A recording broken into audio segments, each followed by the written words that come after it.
Bonsoir à toutes et à tous, Valentin Onfrand avec vous pour ce webinaire éducatif, second webinaire éducatif sur l'indicateur RSI, cette fois-ci accompagné d'un support.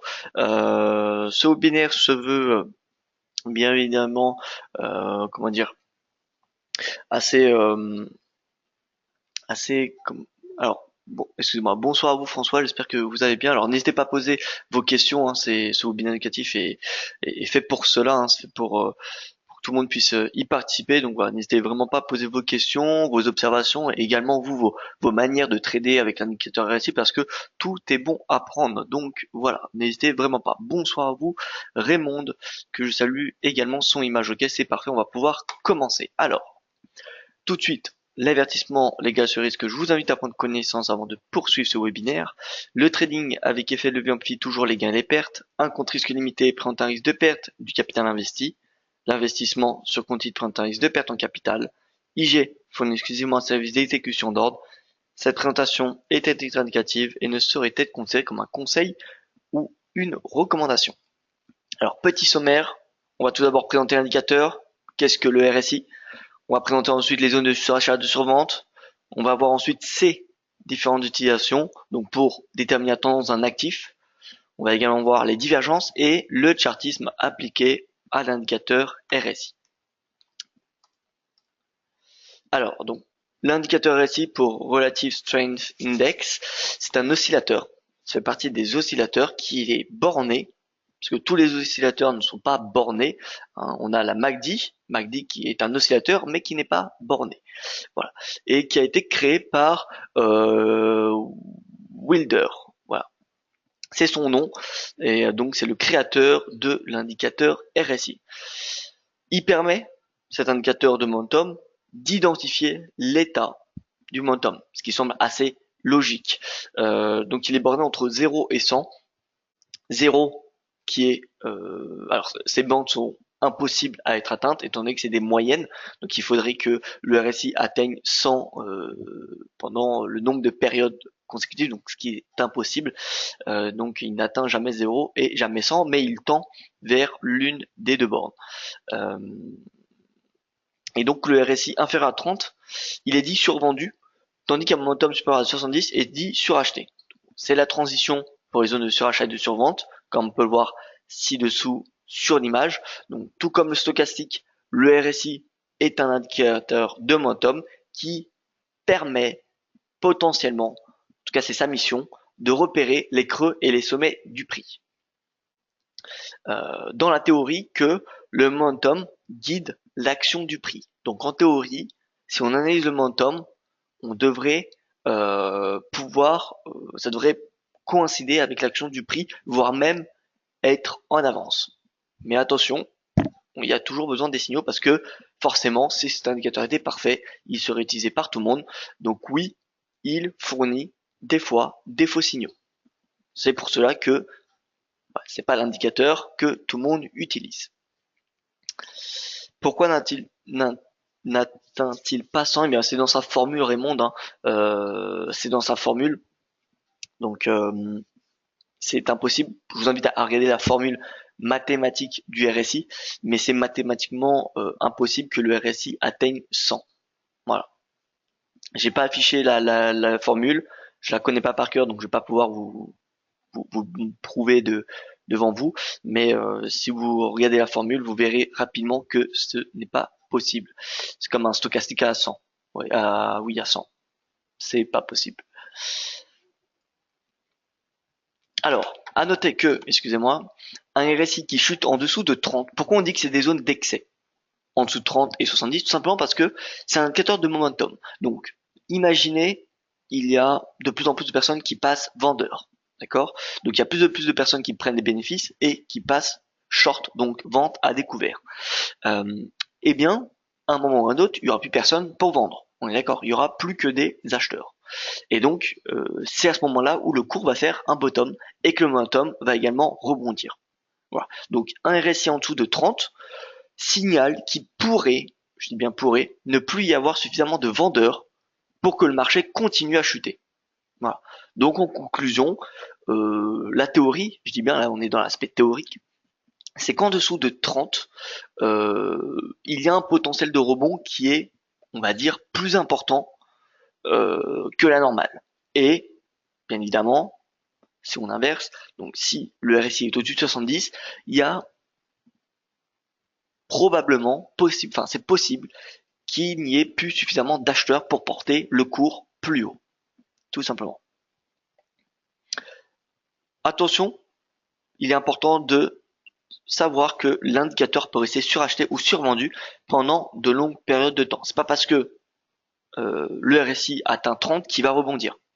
D'accord? Ça signale simplement que voilà, le nombre de vendeurs commence à être assez important et donc voilà, il n'y a plus forcément des vendeurs qui pourraient faire pression davantage sur le cours.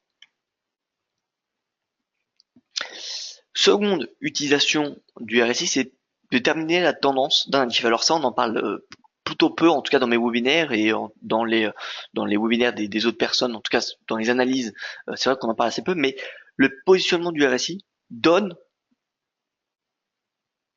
un aspect de la tendance du cours.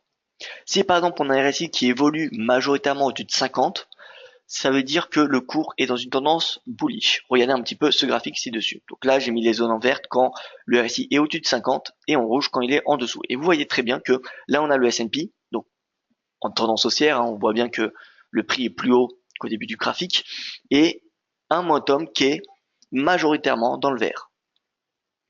Et bon, on va regarder sur la plateforme, une tendance baissière, donc de tête, on a le CAD-Yen. Regardez le CAD-Yen. Si vous regardez le RSI, où est-ce qu'il évolue? Il est majoritairement en dessous de 50. Voilà. Donc on a un momentum baissé. Donc visuellement, on peut voir le momentum, on peut voir l'état d'une tendance simplement en regardant, en analysant le RSI. Et là, vous voyez que on a un momentum qui évolue de plus en plus au-dessus de 50. Donc on a peut-être un changement de tendance. Et en plus de cela, on a le cours qui casse la moyenne mobile à 200 jours. Troisième méthode, façon d'utiliser le RSI, c'est, comme vous le connaissez tous, les divergences, les fameuses divergences, qui sont aussi possibles à visualiser. Alors tout ce que je vous dis là, c'est aussi adaptable pour, enfin c'est également bon pour la plupart des indicateurs de momentum. En particulier le stochastique. Tout ce que vous voyez ici, c'est valable pour le stochastique. C'est-à-dire que le stochastique, plus vous allez le voir au-dessus de 50 et plus, enfin, s'il évolue majoritairement au-dessus de 50, on aura généralement une tendance haussière et vice versa. C'est comme le CCI, le stochastique. Voilà, c'est des oscillateurs qui se ressemblent globalement. Et donc tout ce que vous voyez là, c'est, on va dire, ils ont concrètement la même. Vous pouvez utiliser la même chose que vous connaissez sur le RSI, mais sur le stochastique ou le CCI, voire même la MACD avec quelques petites différences. Mais voilà, tout ce que vous pouvez voir dans ce webinaire, vous pouvez également mettre en pratique sur d'autres indicateurs de momentum qui sont des oscillateurs. Voilà. Donc revenons aux divergences. Les divergences, c'est un outil assez utile qui permet d'identifier les potentiels retournements, inversions du marché en comparant tout simplement l'indicateur et la direction du cours. Puisque l'on sait que le momentum guide, enfin en théorie, le momentum guide l'action du prix, si on a le momentum qui commence à se relever alors que le prix continue à descendre, eh bien là on va avoir un signal plutôt haussier. Maintenant attention, c'est pas parce qu'on a un momentum qui est haussier qu'il faut rentrer long. Hein. Faut attendre que le prix rebondisse. Mais en tout cas ça alerte. Donc la divergence se produit quand le cours et l'indicateur suivent une tendance opposée. Voilà. Habituellement, on a le RSI et le cours qui évoluent dans la même direction, mais à certains moments, souvent c'est en fin de tendance, on a ce qu'on appelle des divergences. Comme vous pouvez le voir ici, j'ai essayé d'être le plus simple possible, hein, j'ai exprimé tout ce que je pouvais.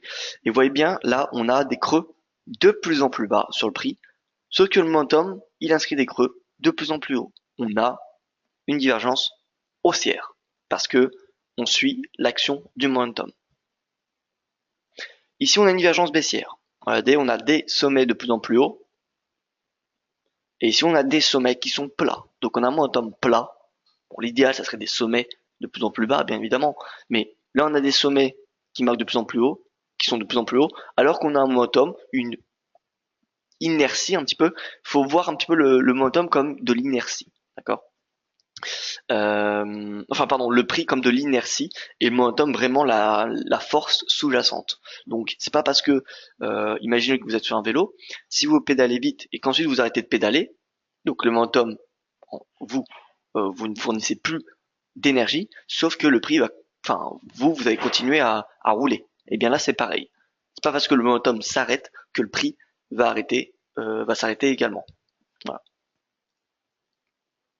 Disponible sur YouTube? Oui, Olive, ce webinaire sera disponible sur YouTube.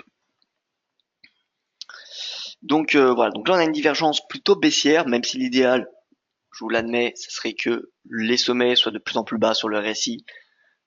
Mais bon, nous ne l'avons pas. Ça marche aussi quand c'est flat. Ici, on a une divergence légèrement haussière, un RSI qui a des creux de plus en plus haut, et ici, des prix qui sont de plus en plus bas. Voilà. Différents moyens de valider une divergence. Il y en a qui vont repérer le support et la résistance de la divergence. Par exemple ici, vous voyez cette divergence baissière, et bien il y en a qui auraient pris ce creux, vous voyez ce petit creux là, et ils auraient attendu la cassure de ce support pour shorter le prix. Donc ça c'est une manière un peu plus agressive. Dans cet exemple là, on a le sommet, vous voyez, le sommet qui est ici, donc ils auraient acheté au franchissement de cette résistance qui est en l'occurrence 50. Et la deuxième façon de valider, enfin d'exploiter, parce qu'une divergence, elle est tout le temps valide. Dès qu'il y a une divergence, il y a une divergence. D'accord? Mais la deuxième façon de exploiter une divergence, c'est d'attendre le franchissement de 50. Lorsqu'on a une divergence, puis ensuite que le RSI franchit 50, on a un signal haussier. Voilà. Sachant que lorsque le RSI dépasse 50, on a généralement des algos qui s'actionnent et donc on voit, alors c'est pas tout le temps, mais souvent on a quand même de la volatilité un petit peu plus élevée lorsque le RSI clôture au-dessus de 50 ou en dessous de 50. Voilà, donc moi j'aime bien attendre le signal au-dessus de 50 parce que en plus déjà on a la divergence, mais en plus de cela on a les algos qui sont actionnés lorsque le cours dépasse 50, que ce soit à la hausse ou à la baisse. Donc voilà. Regardez par exemple, alors nous allons nous mettre sur le S&P.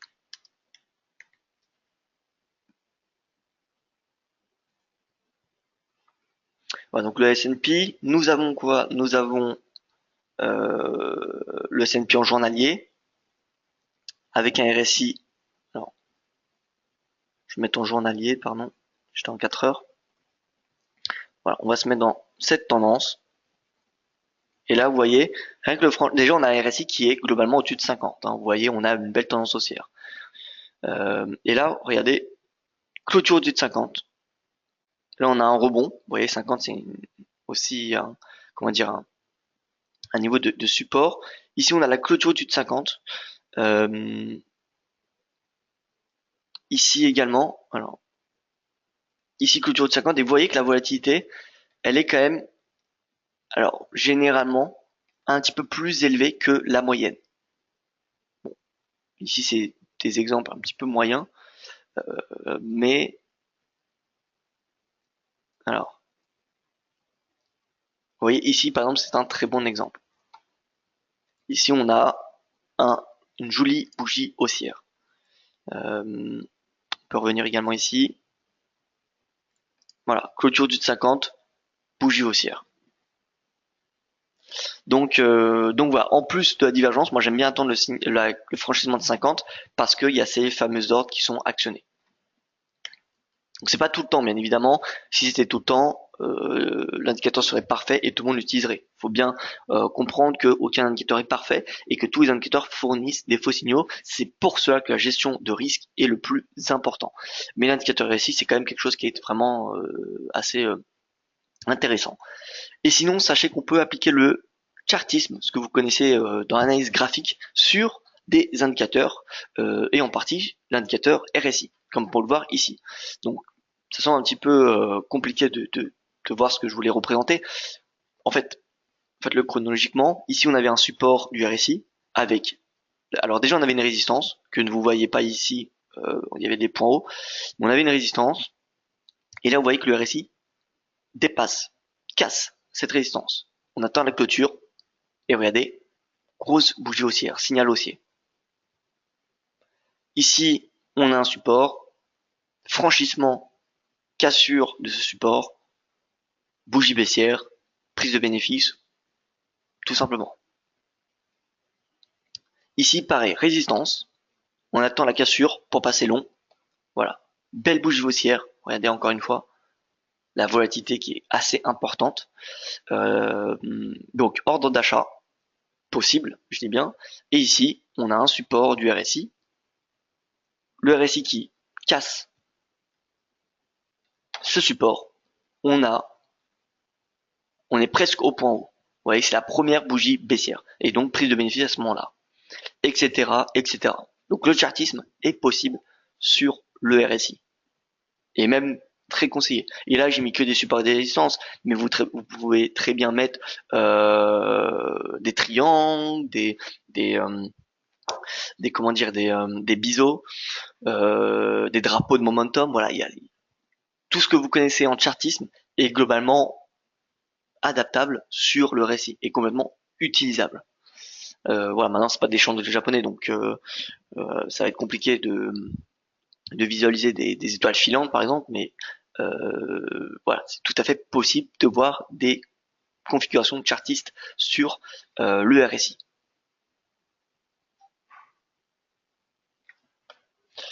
Voilà, donc on va faire un exemple concret. Si vous avez un actif sur lequel vous voulez que je fasse une étude du RSI, n'hésitez vraiment pas. Et ensuite, on aura fini. Alors, oula. Alors, grande question qui vient de tomber à la seconde de la part de François. Alors, le souci avec le RSI et presque tous les indicateurs, c'est que quand on attend qu'il passe dessous ou au-dessus, le cours est déjà fort avancé.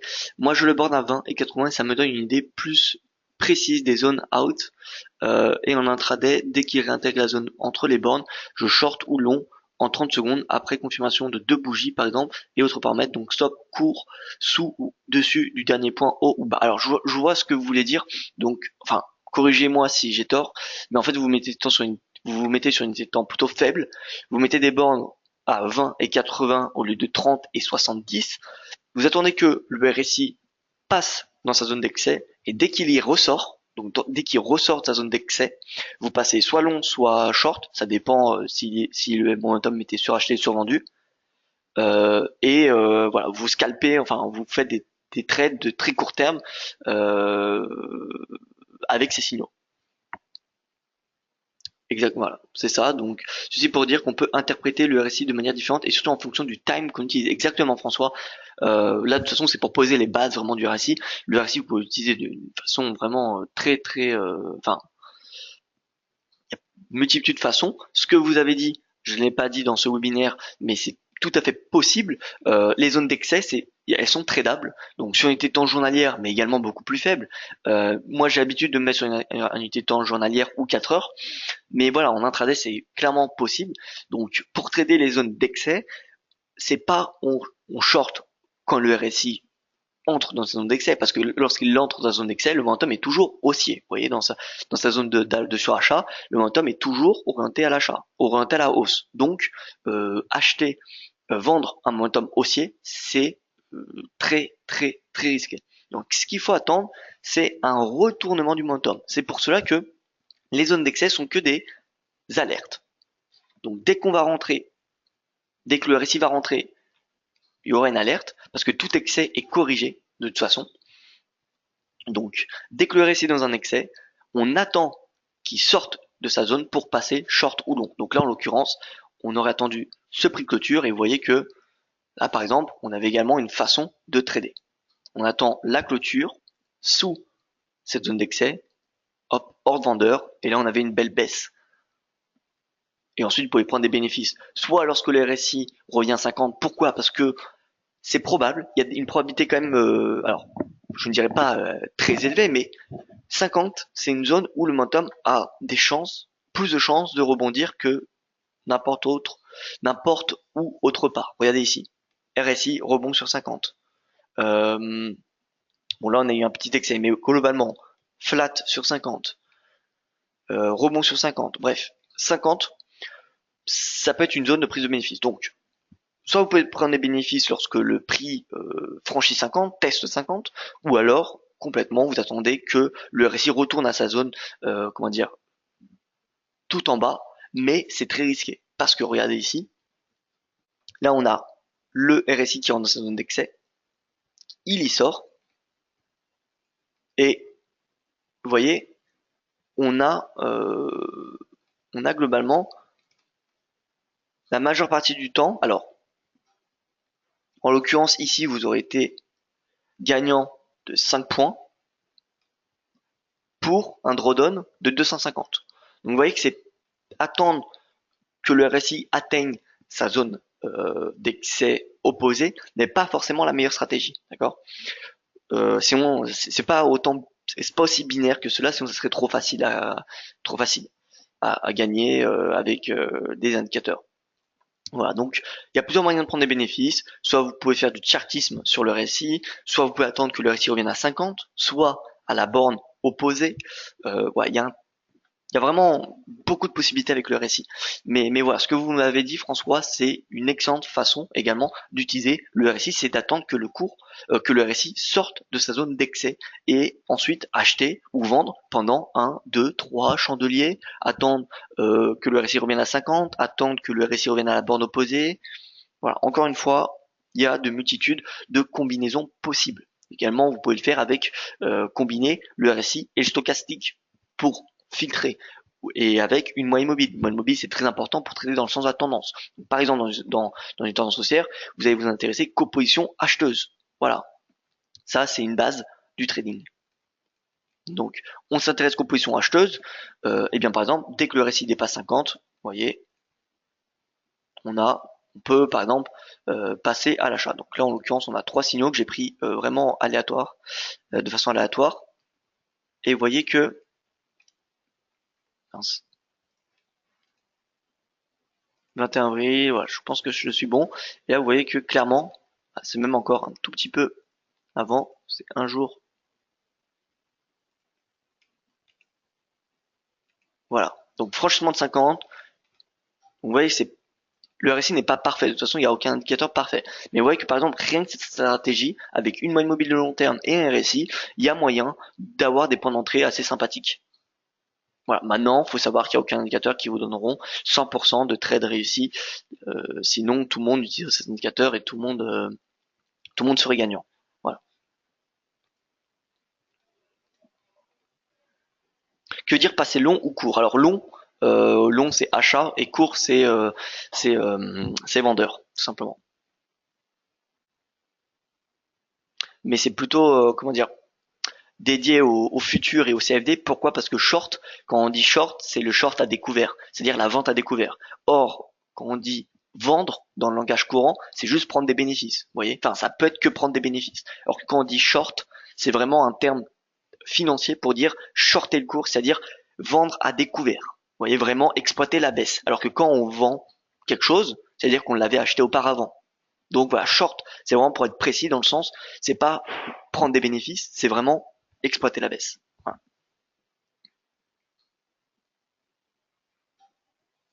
Et donc ensuite l'opposé de short, bah, c'est long. Donc voilà, long achat. Tout simplement. Voilà, donc il y a plus de questions. En tout cas, je vous remercie pour votre attention. Si vous en avez, n'hésitez pas à me les poser via les réseaux sociaux, en commentaire sur YouTube, puisque ce webinaire sera, oui, disponible sur YouTube dès demain.